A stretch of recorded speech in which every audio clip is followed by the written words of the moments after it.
శ్రీ సాయి సత్ చరిత్రము 24వ అధ్యాయము. ఓం శ్రీ సాయి నాథాయ నమః. శ్రీ సాయి బాబా జీవిత చరిత్రము 24వ అధ్యాయము. బాబా హాస్యము, చమత్కారము, సనగల లీల 1. హేమాడ్ పంతు 2, సుదామ 3, అన్నా చించనీకర్, మావిసి బాయి. కథలు. ప్రస్తావన. ఈ అధ్యాయములోగాని వచ్చే అధ్యాయములోగాని ఫలానిది చెప్పెదమనుట ఒక విధముగా అహంకారమే. మన సద్గురుని పాదములకు అహంకారమును సమర్పించినగాని మన ప్రయత్నమందు జయమును పొందము. మన మహంకారరాహితుల మైనచో మన జయము నిశ్చయము. సాయిబాబాను పూజించుటచే ఇహపర సౌఖ్యములు రెంటిని పొందవచ్చును.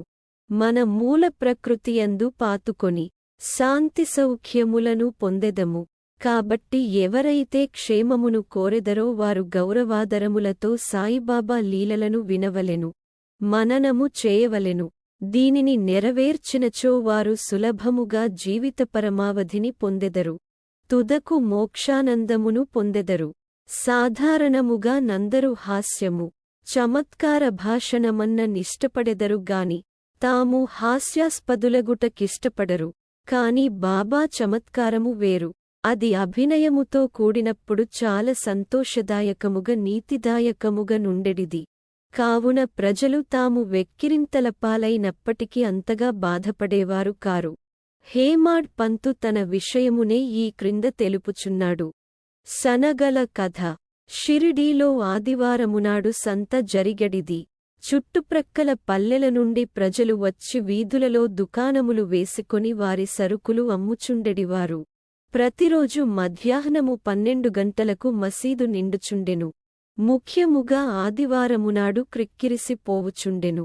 ఒక ఆదివారమునాడు హేమాడ్ పంతు సాయిబాబా ముందు కూర్చొని బాబా పాదములొత్తుచు మనస్సునందు జపము చేయుచుండెను. బాబా ఎడమవైపు శ్యామ, కుడివైపు వామనరావు ఉండిరి. శ్రీమాన్ బుట్టి, కాకాసాహెబ్ దీక్షిత్ మొదలగువారు కూడనుండిరి. శ్యామ నవ్వుచు అన్నా సాహెబుతో, నీ కోటుకు సనగగింజలంటినట్లున్నవి చూడుము అనెను.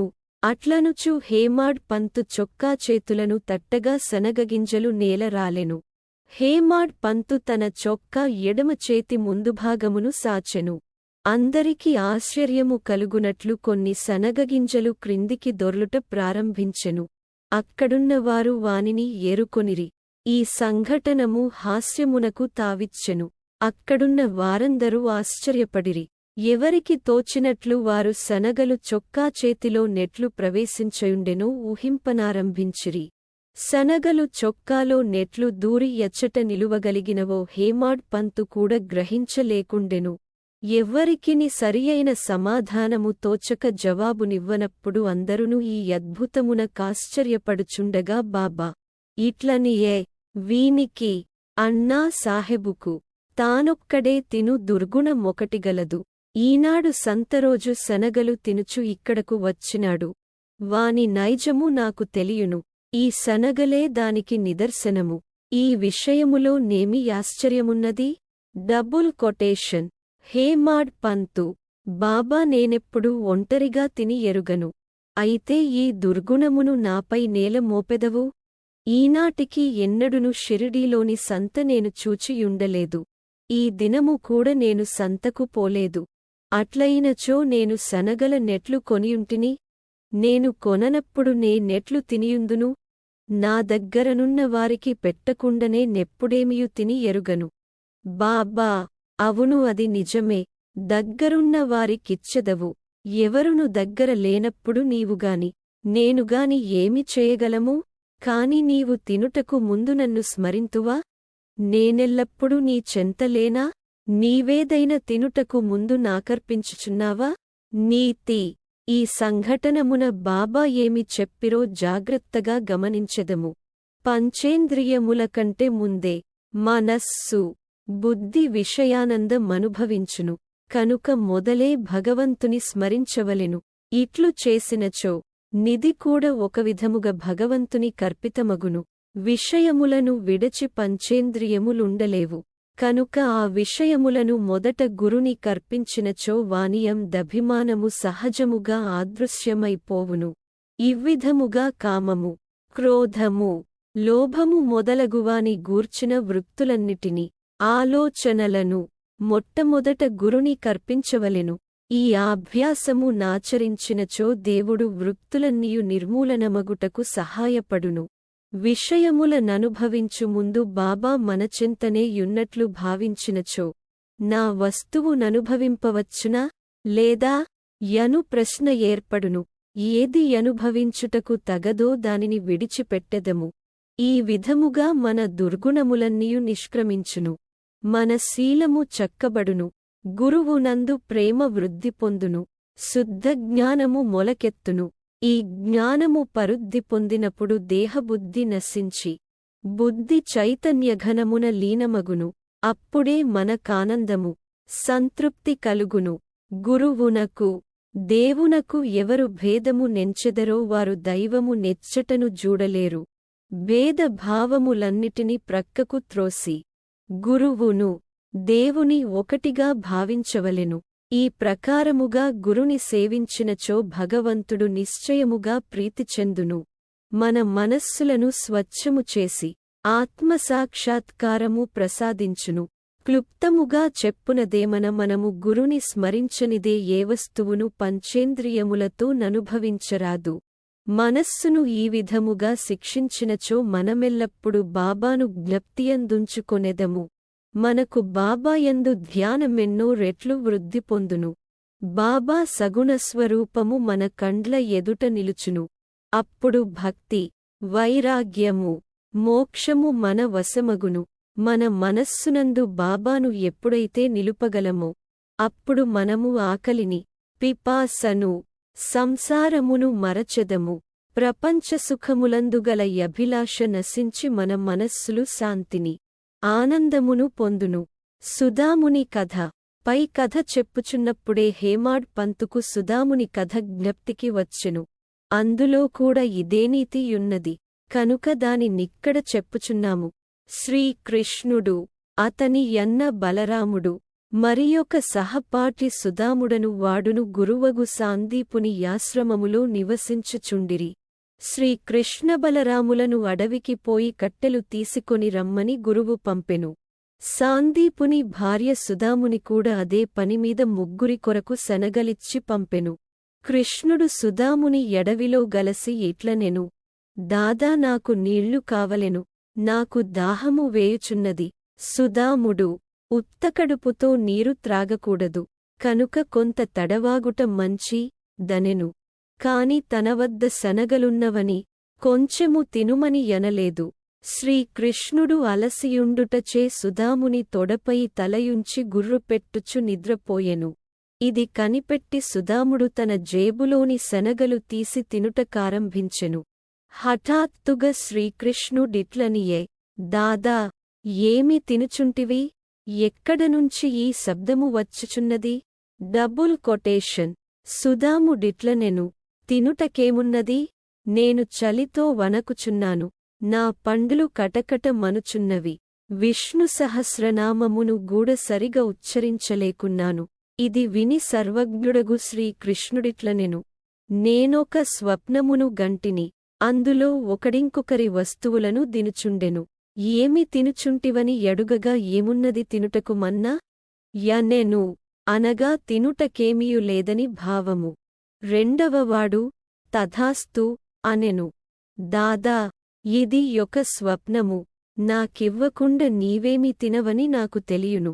స్వప్న ప్రభావముచే నీవేమి తినుచుంటివని యడిగితిని. శ్రీకృష్ణుడు సర్వజ్ఞుడని గాని అతని లీలలు గాని తెలిసియున్నచో సుదాముడట్లు చేసియుండడు. కాబట్టి అతడు చేసిన దానిని తానే యనుభవింపవలసి వచ్చెను. శ్రీకృష్ణుని ప్రియ స్నేహితుడైనప్పటికీ అతని ఉత్తరకాలమంతయు గర్భదారిద్ర్యముచే బాధపడవలసి వచ్చెను. కొన్నాళ్లకు భార్య కష్టము చేసి సంపాదించిన పిడికెడు అటుకులు సమర్పించగనే శ్రీకృష్ణుడు సంతసించి ఒక బంగారు పట్టణము ననుభవించుట కిచ్చెను. ఎవరికైతే దగ్గరున్నవారు కియ్యకుండా తిను అలవాటుండునో వారు దీనిని జ్ఞప్తియందుంచుకొనవలెను. శృతి కూడా దీనినే నొక్కి చెప్పుచున్నది. మొదట భగవంతునికి అర్పించి ఆ భుక్తశేషమునే మనము అనుభవించవలెను. బాబా కూడా దీనినే హాస్యరూపముగా యుక్తితో బోధించెను. అన్నా చించనీకరు మావి సి బాయి హేమాడ్ పంతు ఇచ్చట నింకొక హాస్య సంఘటనను అందులో బాబా చేసిన మధ్యవర్తిత్వమును వర్ణించెను. దామోదర్ ఘనశ్యామ్ బాబరే ఉరఫ్ అన్నా చించనీకర్ యను భక్తుడొకడు గలడు. అతడు సరళుడు, మోటువాడు, ముక్కుసూటిగా మాట్లాడువాడు, ఎవరిని లక్ష్యపెట్టువాడు కాడు, ఉన్నదున్నట్లు చెప్పేవాడు, ఎప్పటిదప్పుడే తేల్చువాడు, బయటికి కఠినునివలెను, హఠము చేయువానివలెను గాన్పించినను వాడు మంచి హృదయము గలవాడు, నక్కజిత్తుల వాడు కాడు. అందుచే బాబా వానిని ప్రేమించుచుండెను. అందరూ సేవ చేయునట్లే ఇతడు కూడా మధ్యాహ్నము బాబా ఎడమచేతిని కటడా పైన వేసియుండు దానిని తోముచుండెను. కుడివైపు ఒక ముసలి వితంతువు వేణుబాయి కౌజల్గి యనునామెయుండెను. ఆమెను బాబా, అమ్మా యని పిలుచుచుండెను. ఇతరులు మావిసీబాయి యని పిలిచెడివారు. ఆమె కూడా బాబాను సేవించుచుండెను. ఈమెది స్వచ్ఛమైన హృదయము. ఆమె బాబా నడుమును మొలను వీపును తన 2 చేతుల వ్రేళ్లు అల్లి దానితో నొక్కుచుండెను. ఆమె దీనిని అతి తీవ్రముగా చేయుచుండెను. బాబా వీపు కడుపు కలిసిపోవునట్లు గాన్పించుచుండెను. ఇంకొక ప్రక్క అన్నా తోముచుండెను. మావిసీబాయి ముఖము క్రిందకు మీదకగుచుండెను. ఒకసారి యామె ముఖము అన్నా ముఖమునకు చాలా దగ్గరగా బోయెను.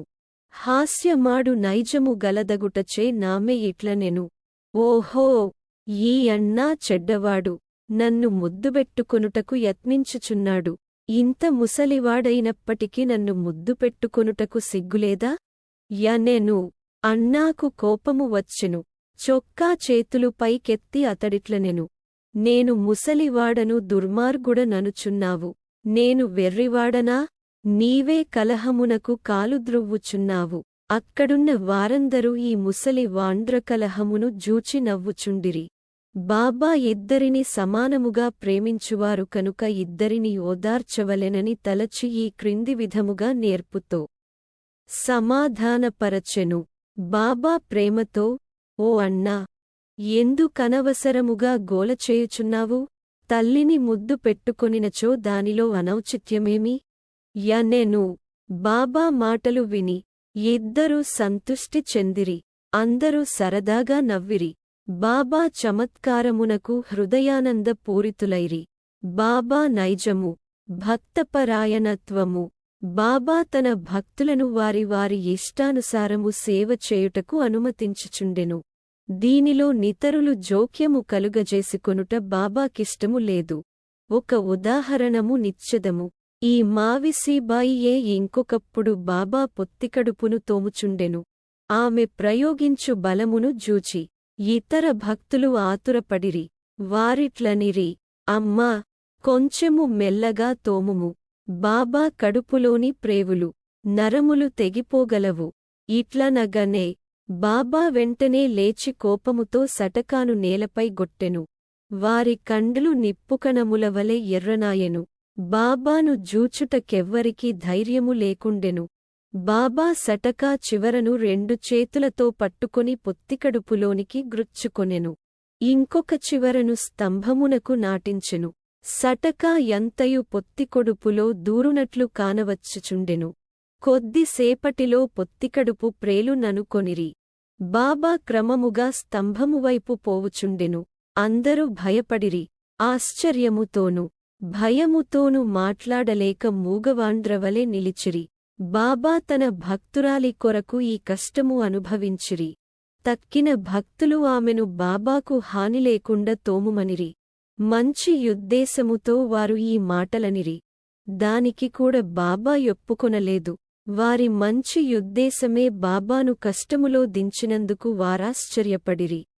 ఏమీయు చేయలేక కనిపెట్టుకొని చూచుచుండిరి. అదృష్టముచే బాబా కోపము తగ్గెను. సటకాను విడిచి గద్దెపై కూర్చుండిరి. అప్పటినుండి భక్తుల ఇష్టానుసారము సేవ చేయునప్పుడు ఇతరులు జోక్యము కలుగజేసికొనరాదను నీతిని నేర్చుకొనిరి. ఎవరి సేవ ఎట్టిదో బాబాకే గుర్తు. ఓం నమో శ్రీ సాయినాథాయ. శాంతి శాంతి శాంతి. 24వ అధ్యాయము సంపూర్ణము. సద్గురు శ్రీసాయినాథార్పణమస్తు. శుభం భవతు.